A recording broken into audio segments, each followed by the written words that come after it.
In this video, I'm giving you a brief overview of reversal patterns.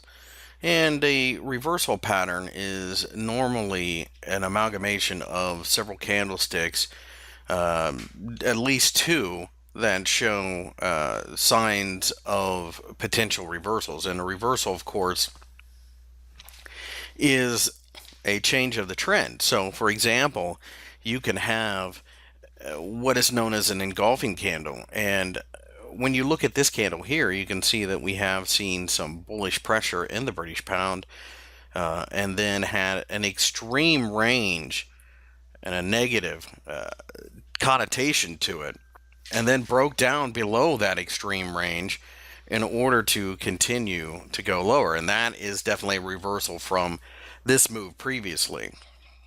It just shows exhaustion. A lot of times reversal candles will have long wicks involved, such as a hammer or even a shooting star. But a pattern itself needs to have a couple of different candles to kind of tell a story, as opposed to a reversal candle, which is the quickest, obviously, being one candle signal that you can get. The pattern itself gives you an idea of an overall kind of, in this case, selling off.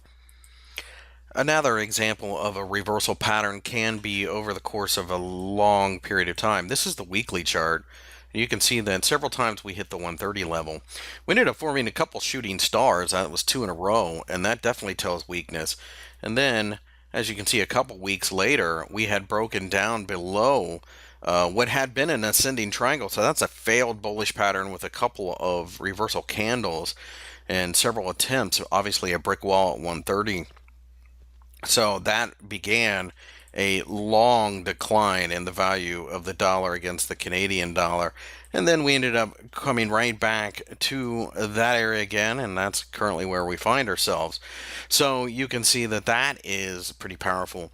You also have these two candles here, which if you put them together, if you were to draw the open, the high, and the close, you would essentially have a candlestick that looks something like that, and that tells you it's a shooting star over the course of 2 weeks. You break down below that pattern, which this is essentially a two candle shooting star, which is a reversal candle, and that shows you signs of exhaustion as well. And that's the crux. Reversal patterns are simply just signs of exhaustion, where one particular trend, in that case that was the uptrend, started to run out of steam. And once it runs out of steam and we start falling back, the people who had gotten into that trade late have to reverse their positions, and therefore they accelerate the down move.